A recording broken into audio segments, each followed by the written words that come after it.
យើងមកសិក្សាអំពីវិធីនៃការបំបែកនាមសព្ទជាអាស្ការៈបន្តទៅទៀតយ៉ាងនេះយើងលើកយកពាក្យ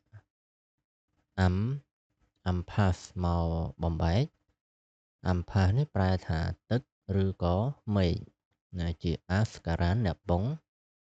សកលឹងមានវិធីបំបែកដូចនេះប្រថមាឯកវចនំ amphas ទ្វិវចនំ amphasi ពហុវចនំ amphamsi ទ្វិតិយា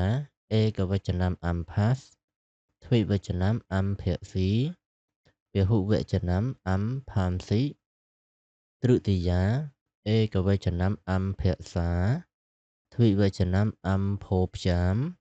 ពហុវចនំ amphopis ចតុរ្ធីឯកវចនំ amphase ទ្វិវចនំ amphophyam ពហុវចនំ amphophyas បញ្ចមីឯកវចនំ amphasas ទ្វិវចនំ amphophyam ពហុវចនំ amphophyas បញ្ចមីឯកវចនំ amphasas ទ្វិវចនំ amphasos ពហុវចនំ amphasam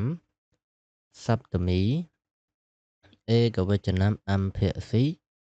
ទ្វិវចនំ amphasos ពហុវចនំ amphasu សម្ពោធនៈឯកវចនំ amphas ទ្វិវចនំ amphasi ពហុវចនំ amphamsi